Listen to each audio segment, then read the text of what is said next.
जो बुक्स पढ़ते हैं वो बुक मार्क यूज़ करते हैं। जो मतलब बेसिकली अगर आप पढ़ रहे हो और कौन से पेज तक आपने पढ़ा है उसको ऐसे रखने के लिए। अब बुक मार्क तो बहुत 10 रुपए के भी है, 20 रुपए की भी है, ये थोड़ा फैंसी है। इसमें अमिताभ बच्चन जी बने हुए हैं, तो ये 50 रुपए का है। तो अगर मैं 50 रुपए का ये बुक मार्क यूज़ कर रहा हूँ, ठीक है, इसका करने के लिए अगर मैं इस बुक मार्क को छोड़ के एक 500 रुपए का नोट बुक मार्क की तरह यूज करूं, जो किया जा सकता है, राइट। 500 रुपए का जो भी नोट है उससे भी मैं, कहाँ तक मैंने पढ़ा है, मैं रख सकता हूँ। अब क्या ये 500 रुपए का नोट अगर मैं बुक मार्क की तरह यूज कर रहा हूँ तो ये 50 रुपए का बन गया है? मतलब क्या इसकी वैल्यू घट गई है कि मैं इसको अगर यूज कर रहा हूँ? सेम उसी में आपको ना दिमाग में बहुत सारे थॉट्स आते होंगे। कोई 500 रुपए का थॉट है, कोई 50 रुपए का, जो कोई नेगेटिव 100 रुपए का। मतलब कोई थॉट जो बहुत आपको अच्छा लगे, कोई थॉट जो है वो आपको बिल्कुल ही बुरा लगेगा, आपको चाहिए ही नहीं वो थॉट, -100 रुपए का वो थॉट है, या कोई 10 रुपए का 50 रुपए का भी थॉट आएगा।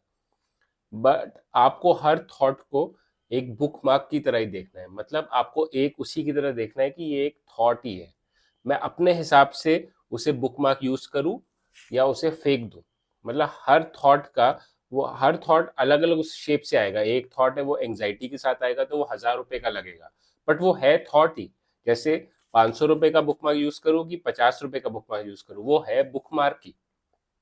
वैसे ही थॉट, चाहे कई सारे थॉट एंग्जाइटी के साथ आएंगे कि कंटैमिनेशन ओसीडी है, तो कंटैमिनेशन ओसीडी का कोई थॉट आएगा तो वो बिल्कुल ऐसा लगेगा कि ये तो 2000 रुपए का है, इसको तो बहुत इंपॉर्टेंस देना है, अपना सारा काम वाम छोड़ के उसी पे ध्यान देना है।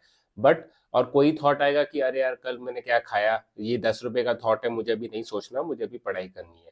बट बेसिकली तुम्हें सारे थॉट सेम उससे, कि वो 0 रुपीज के हैं, जब वो आते हैं उनको वैल्यू मैं ही देता हूँ। तो मैं क्यों उनको नेगेटिव वैल्यू दे रहा हूँ या उनको 2000 वैल्यू दे रहा हूँ और उनको इतना इंपॉर्टेंस दे रहा हूँ? आप उन थॉट्स को आने दे सकते हो, जाने दे सकते हो। ये मैं नहीं कह रहा कि थॉट सोचना ही बंद कर दो, थॉट सोचना तुम कभी बंद नहीं कर सकते।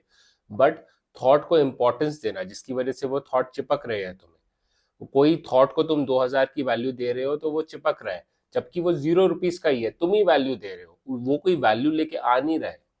तो तुम वैल्यू देना बंद करो, बेसिकली उनको अटेंशन देना बंद करो। कुछ पढ़ाई कर रहे हो, बुक पढ़ रहे हो, कोई थॉट आया, आने दो उसको, जाने दो, उसके साथ उलझो मत, उसको इंपॉर्टेंस मत दो, कंपल्शन मत करो उसे रोकने के लिए, अरे ये थॉट आया कंपल्शन करना पड़ेगा, वैसा नहीं, उसे आने दो और जाने दो। Thank you.